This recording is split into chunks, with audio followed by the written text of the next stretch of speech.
نبی پاک علیہ السلام کی بارگاہ میں ایک مہمان آیا، ابھی وہ مسلمان نہیں تھا، تو محبوب نے فرمایا ایک بکری کا دودھ دھو کے اسے پلا دو۔ ایک بکری کا دودھ دھویا گیا، پلایا گیا، پھر دوسری کا دودھ دھویا گیا، پلایا گیا، پھر تیسری کا، وہ 7 بکریوں کا دودھ پی گیا۔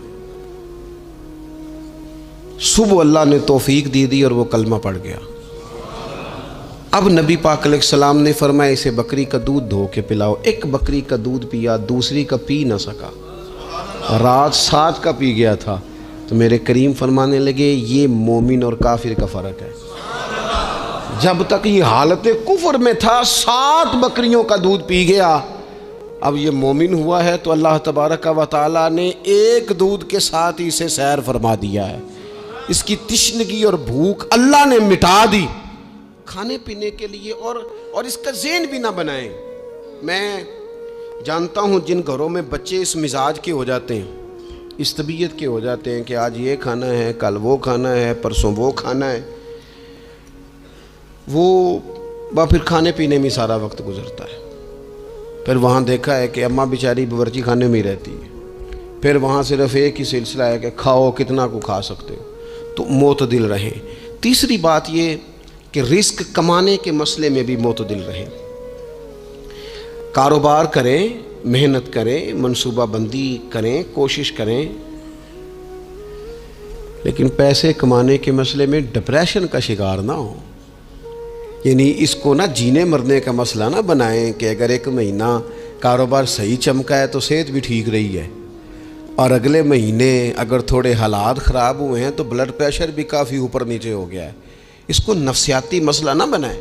پہلے بھی کئی دفعہ کہہ چکا ہوں، پھر کہتا ہوں، 2-4-5 دوستوں سے پیار ہے تو 2-4 دفعہ انہی دنوں میں نا، سال کے بعد آ کے مجھے کچھ دن آتے ہیں نا کاروبار، انہی دنوں میں آ کے انہوں نے مجھ سے کہا، دور سے آئے، کہا جناب ہم کاروباری بندے، حالات ٹھیک نہیں، کوئی دعا بتائیں۔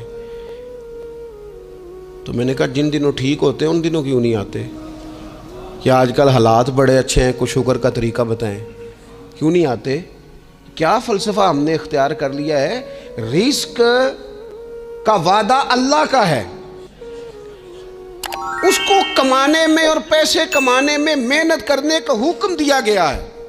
نبی پاک علیہ السلام نے فرمایا جد و جہد کرو، نکلو، اللہ پہ بھروسہ کر کے نکلو، جس طرح وہ پرندوں کو روزی دیتا تمہیں بھی دے گا، لیکن اس میں نفسیاتی مسئلہ نہ بنایا جائے، نفسیاتی نہ بنایا جائے۔ حضور علیہ السلام نے نا ایک جملے کے اندر اس مضمون کو اتنے حسین انداز میں سمیٹا ہے نا کہ مسلمان، یہ ابن ماجہ میں موجود ہے، مسلمان اگر ان 2 جملوں کو کبھی سمجھ جائے نا تو سکون آ جائے زندگی میں، اطمینان نصیب ہو جائے، تیقن کی دولت ملے۔ حضور فرمانے لگے رزق کمانے کے معاملے میں معتدل رہنا، کوئی بندہ اتنی دیر تک مرے گا نہیں جب تک اس کے حصے کا رزق اسے مل نہ جائے۔ اتنی دیر تک بندہ دنیا سے نہیں جائے گا، تیرا حصہ تیرے تک پہنچے گا۔ کبھی بھی بے آبرو ہو کے رزق کمانے کے چکر میں نہ پڑے، کبھی بھی ذہن پہ سوار نہ کر لیں کہ میرا کام نہیں چل رہا، کبھی بھی اس طرح کی طبیعت نہ بنائیں۔ میں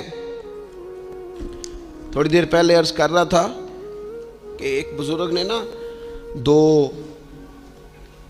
کنجوس لوگوں کو پہلے بلایا، کنجوس آدمی تھے اللہ ماشاء اللہ، تو ان کے سامنے کھانا رکھا، کھانا بڑا بہترین اعلیٰ کوالٹی کا، لیکن ان سے کہا کہ جناب ہم نے نا ایک سبق لینا ہے آپ سے، تو کھانا تو آپ کو ملے گا اور آپ کی مرضی کا پکایا ہے، پر کھانے کا طریقہ ہمارا ہے۔ انہوں نے کیا کیا، یہاں سے رکھ کے نا ان کے ہاتھ باندھ دیے۔